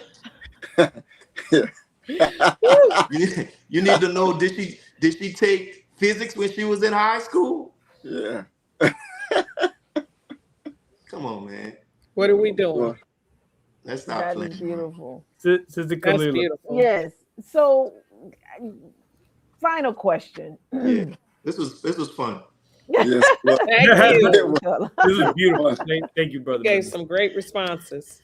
Praise be What to God. is the importance of disclosing your financial realities? Because your financial reality and my financial reality about to be a reality. Right. That's what's important. Your debt about to be my debt. Right. Lord, Your bad spending about to be my. Oh, That's It's my all God. a part of it. Yes. We gotta talk. We gotta talk. We gotta talk. And I think sometimes, and I think this from my view, we live in a world now, like you have sisters, by the time they have a house, they have a car, they're established. And Yes, sometimes brothers might be feeling like, man, I ain't got nothing to offer her. But when you talk to the sisters, most of the sisters are saying they at least want a brother to bring something to the table. Right. At least a car.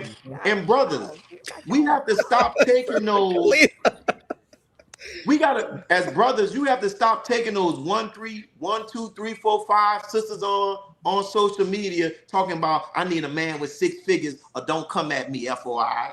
Yeah, And something like that. stop taking them and paint all of the sisters in that light. Right. Mhm. And for those sisters who want that, that's fine. You just have to know that's a shoe that's not my size. Right. Come on. That's Right. it. That's it. Remember, Khadijah, the wife of the prophet, she was more wealthy than him. That's That's true. right. That's fact. She hired him. She hired him. She also initiated the relationship. Just keep Hey. Hey, Make it plain. right, yeah. Make it play. according to the history that I read. I'm just saying. That's right. So, That's but I'm right. saying that in regards to have the discussion, like with some sisters. I know some sisters who a brother was interested in courting them because of the brother lived in a different city. They didn't accept the courtship. You never know what might happen. You might get in there and the brother might say, I'm ready. I'm willing to move to her city. Exactly. Mhm. Have the discussion. Mm. There's a brother in our city, he's an older brother, where he was talking to he said he wouldn't mind moving to a sister city. Have the discussion. Stop making all these decisions without getting the actual facts. Good point. Excellent point. This is a court case. Court. Yeah, we like, do it. come on, man. We do have a question here. What about the brother saying, "What do you bring to the the table, the table. Sister Tamika I mean, from they're asking, Chicago. what is the Let's sister? go, Sister Tamika. I mean, it's a legitimate question, but the question That's is very legitimate. what are you expecting a person to bring to the table? Right. That's what what's that? Because they might bring something to the table and you haven't even done enough examination on yourself to see if that what you was expecting. See, that's what we go. Because what if they just what I'm bringing to the table, and we haven't even put our stuff together to see, oh, that piece fits in my puzzle. Right. Right. We cannot get around this self-examination and self-analysis. Right. And the more shallow we are with it, the more shallow our decisions are going to be. Student Mr. Willie, we have to make a thorough examination. If this is no emotion attached, is this gonna work? Are we a match? It's hard. Of course, there has to be adjustments made on both parts. Listen. But we have to ask the question, is this going to work? And we have to be firmly honest with self. I know. Am I ready to make adjustments in my life? And listen, that is key. 2 points. I don't want to hold everybody up. Going back to that equally yoked thing, I just quick look what they said. 2 animals had to move in the same direction at the same pace with equal strength. If one animal was stronger, slower, or different, the plow would be crooked and the work would fail, right? So when you go into that, because when we go into that, like I heard Michelle Obama say that sometimes the percentages changes in the marriage. That's true. She did Sometimes say that. It's 50-50. Sometimes because you go through your ebbs and flows in your marriage. But in the end, like basketball, if the Lakers are playing, LeBron James hurt. What's the dude, the European dude name? Luke, whatever his name, Luca. Luca knows I gotta carry the weight. But we get into marriage and forget, like, yo, we playing on a team. That's right. Right. Good God. We play like we're a team that we're gonna do this together. Every problem that we face, we're gonna challenge this thing together. Right. That's and the other thing our sister talked about with the spiritual stuff, what's their prayer life like? Right. That's right. That's important. Because if they wasn't praying when they met you, chances are they ain't gonna be praying when they marry you. Yeah. Right. So don't complain if it's Fajr and they're not getting up. They weren't getting out the window. Right. So it's so important. It's a bunch of stuff, and there's an inherent challenge in this. Relationships are a challenge. It's beautiful, but it's a beautiful struggle. A beautiful struggle. Yes, sir. There are nations though that are helping their citizens with this topic. And then just internally within our own nation, a sister told me who's from New York, she said the student minister there and the laborers there started a singles committee. And they have that committee find locations for singles, where to go, and just giving them more opportunities to do the meet and greet, right? And so what ideas can our nation, our government, do to help the singles? I mean, we had a great event, Savior's Day, right? That was historic. That was great. Just the first time even having something like that made it great, right? But what else can we do to help create more marriages in our nation that can then spill over and help our whole community? What can we do? We have to begin to talk to various mosques and study groups to begin to start speaking to people to reduce the environment where brothers and sisters feel like they can't even talk to one another, single believers after the mosque meeting. Robotic environment. I love that. Brother, don't talk to the sisters. Brother, don't. Like, what are you talking, bro? We in the middle. Everybody here eating bean pie, ice cream. What we gonna do? I'm just having a conversation. Right. We got to begin to start. Reducing that, right? So we got to begin to start. There are things that could be done even with Savior's Day, that even outside of the workshops and the seminars and all of that stuff, that can encourage single believers to interact with one another. Right.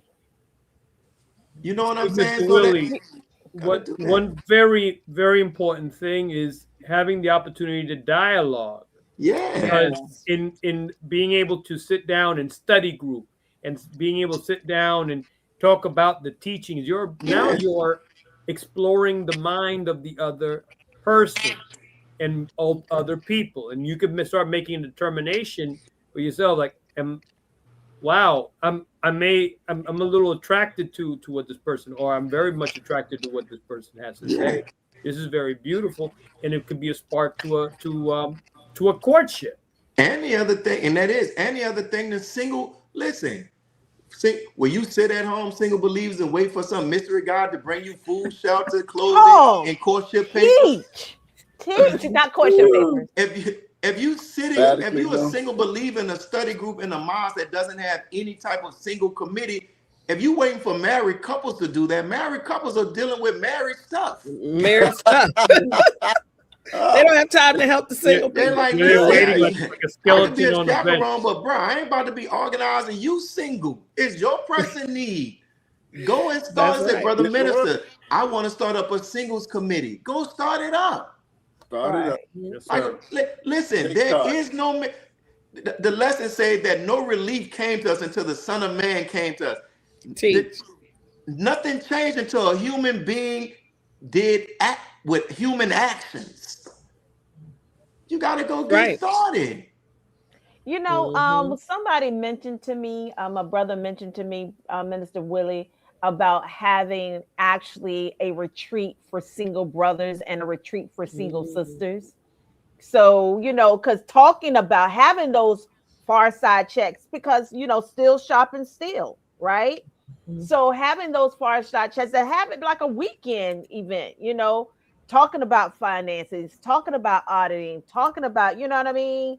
Things of that nature. I think it's important because a lot of times men actually do not know how to approach a woman, right? So finding those skills in that retreat for women, for men, and you know, as well as women, because the women, sometimes you're dealing with a lot of broken women who have dealt with a lot of pain and agony and have not yet got over it, and they wonder why they, you know, they carry that scarlet letter on their chest.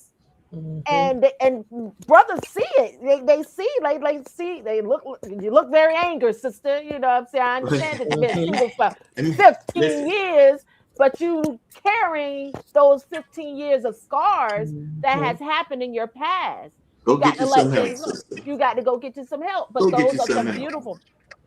But I think those retreats are very good and very nurturing in regards to, you know, making that process right and getting ready for that and preparing. And let me say this. I'm glad you brought that up, because I have found that a lot of times, oftentimes, what begins to start taking away from the attraction of these single events, we have people within our own nation speaking evil about them.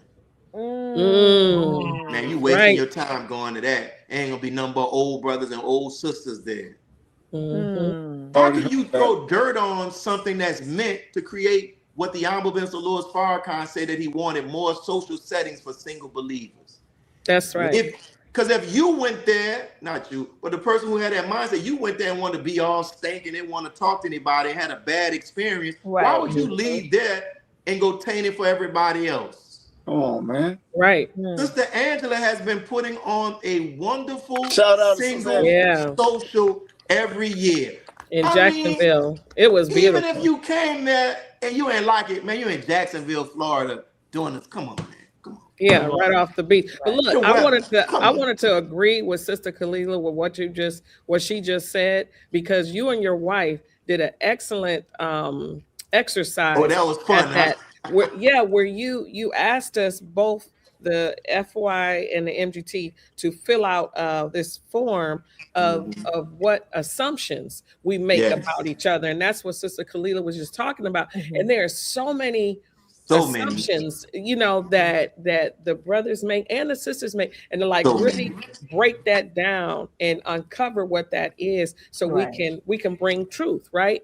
I And thought that that was a beautiful extra, and kudos to your wife, and please give her the praise be greeting, to Sister will Yes. Michelle. do. I just thought that activity that the both of you did as husband and wife was really, really well done, and we need more of that because we make a lot of assumptions. And guess what? We can't be following Master Farah Muhammad making assumptions like that because he That's taught right. us to we based upon actual facts. Actual Right. facts. That's right. And we doing his assumptions. And so we this is why we have to have those discussions and get out of that the MGT. No, that MGT said that. Right. Right. Okay, no. And here's another thing. A equals A equals A. Here's another thing. Listen, whether people got their feelings about social media, yada yada yada. Social media is real. There are more people on Facebook than in some countries. That's right. So whether you like it or not, it is here. Right. So with that being the case, please take some pride in your social media profile pictures. Oh yeah. That's right. You Why did you do looking that at me, with us. Elder? That was such Why you looking at me? Now, how you single and your profile picture is a statue of Buddha meditating. Like that ain't you. Or flower. Or flower. Or or the a palm brother. tree. All the pictures of the brother he My salutes. brother noticed me. All the Right. pictures of the brother's like this. Man, Right, what you exactly. post on Facebook? To Mr. Willie, you're holding up a final call from 1995, beloved. Yeah, Right. like you don't smile. Like, why you not smiling? Listen, it's Facebook. Right. Get Making a face like this. Yeah. yeah. Look. Man, Right. get a nice picture. That's right. Put some nice pictures on there. That's And right. every once in a while, share a little something about yourself. What you like? Oh, I enjoyed the lecture with Brother Minister Ishmael last Sunday. Mm-hmm. Come on, man, look nice. And then when you go to these, when you step out and go to the mosque, when you step out and go to the socials, when you go to different cities, when you go to the mosque, go looking good. Go looking fly and smelling good. And Can't come smelling there, good. the suit jacket, the arm almost to your knuckles, Right.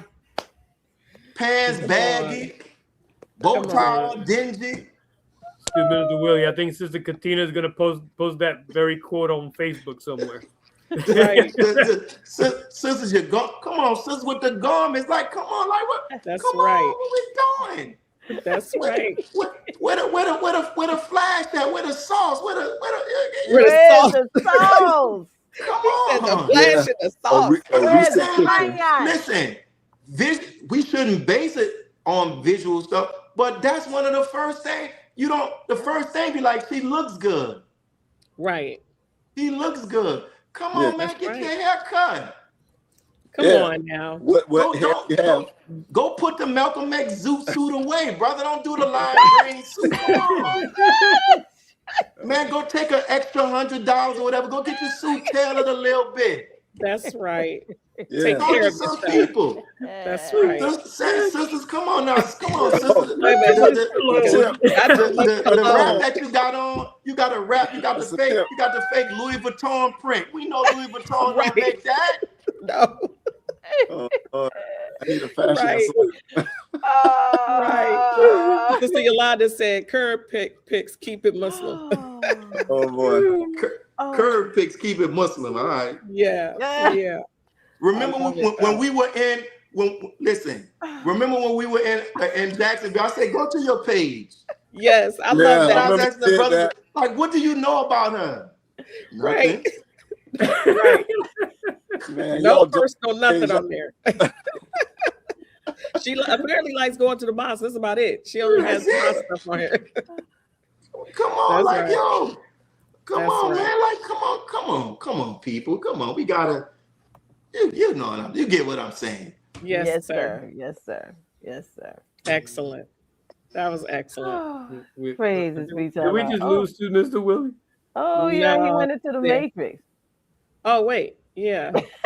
He's coming back. That was a mic like drop moment. He needed a minute. Oh, Oh Allah. And when he comes back, we'll ask him for part 2. We we laughed. gotta ask him for part We gotta have a part 2. Yes. We left the Wi-Fi away in this place. I don't even know. Did we get through all our questions? This was so Yeah. good. We got through all had the a whole lot of questions. He's Really back. good. We did so much laughing it affected your Wi-Fi. No, I put my phone on do not disturb. Somebody calling me. I don't know how that's happening. Oh, okay. Listen, They Minister was just giving you Willie. big ups. What's So up? you did a good job. We have to have a part 2. Listen, let Yes. me know. Listen, I love this. This gives this Yes. like Red Bull. This Please gives do me a part wings. 2. Yeah, let's Love listen. it. Thank you. Let's do it, man. Thank Let's you do for it. this. Listen. Yes, because I keep in mind this is a series, Minister Willie. Yeah. So you are definitely a part of the series. And Praise listen, be when to we were Allah. doing, who we need, to really make this, series spark. Yeah. Your name was one of the first Praise names be that to Allah. came That's right. up on the list because again, Amen. you're not only you are a very, well-spoken minister, but Praise you be to also Allah. you're so real and Yeah. you're so, Yeah. you just, it's not no fluff. Listen, You have a lot of things that, and I'm not, and I'm not showing get on any other no, minister. I understand. I'm just Listen. because you can have those conversations and you can have those meaningful conversations and just be real and have Yeah. and be Right. humonious, but also say, hey, sister, that picture don't look good. You know. Brother, Let's just put keep that it zoo real. suit away. Come on. Right. Come on, man. Right. Get it. Man, get it. Like, come on, man. You got hair out your nose, man. Come on, man. Right. Oh no! Out here not talking the hair about of the nose. out here talking about the sisters' weight. Have you looked at yourself Have you lately? looked at Uh-oh. yourself? That part, teach. Come on, man. Like sisters don't want brothers overweight too. Like, come on. Right. Exactly. What are you talking about? Gotta eat Gotta too. get that. Gotta It's get for that in. everybody. All right now. So listen, I know we about to wrap up. Yes. So what's going on, brother Mark, brother Tony, sister Katrina? How y'all what's going on? Y'all still like on the mark, not on the market, but y'all open for courtship? Oh, I gotta go somewhere for a moment. Hold up. Oh, I am open for courtship. I'm Yes, still yes, open yes, for. yes. I'm That- available. My answer is yes. I'm in the process. I'm trying to. All right, brother Mark. wait, I'm you trying gotta, to- Yes or no I'm trying to question, get a- Brother I'm trying Mark. to get a. I'm It's trying a to get an yes and no question. All that. My, Yeah, he put a my, whole my, lot my of- answer is emphatically That was a yes, lot of brother talking. Mark. I'm available. I'm It's a available. yes or no, brother Mark. brother Mark, you got a job? I do. You have a house? I'm in one. You stay by yourself. You have brother Tony, you have a job? Absolutely. I have three of them. You stay on your own? Yes, sir. Okay. I have a child. You have a child. I have three children, but one stays with me from time One to time. stays with you. Okay. Single father. Yes, sir. Sister Katrina, are you looking for a brother that makes 6 figures? Like, what are you? Seven. Give me one little qualities. What you looking for? What you looking for? A brother who's willing to live in Chicago. That's for Okay. sure. Okay. Definitely someone who is a passionate believer. Okay. Active. That's very important to me. Believe in the teachings. We need to be Okay. going in the same direction. And he Okay. can have his own business, or he could be a 6-figure brother or a 5-figure Okay. brother.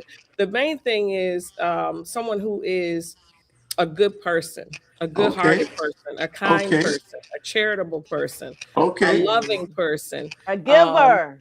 a real person, a down-to-earth person, and Okay. someone who's supportive. Because I am Okay. getting ready to go back to school. So, I need someone to be okay with that and not in their feelings like, oh, you get more education. Oh, God, because I have met some people like that. What's your age range? In the 50s. In the 50s. I'll say that. What's the low? I mean, 50 is the lowest, or that's the highest? 50 is the lowest. Okay. And 59 is the highest. Okay. In the 50s. All right. Literally. In the 50s. Brother Mark, what's your age range? I would say from the 40s to the 50s. 40 to the 50. Brother Tony, what's yours?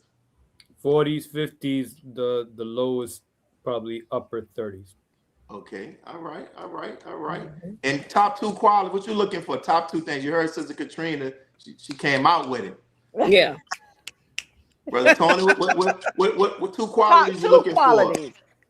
Educated and very understanding. I just can't. Okay, Brother Mark. Yeah, I would say understanding and spiritual. Understanding and spiritual. Okay, all right. I just had to ask those questions, you know. There you go. I don't know who's watching this. I don't know who's watching this in London, all over. We have three. They are single. That's right. He was like, they are single. He's here marketing us on yeah, there's nothing on this left hand media. here. There we go. They single. Here we go. But you know what, Mr. Willie? What's up? You have, with all the work that you do for our nation on this level, I'm going to say that you have a beautiful heart, beloved. Praise be to Allah. You love for your brothers and sisters what you love for yourself.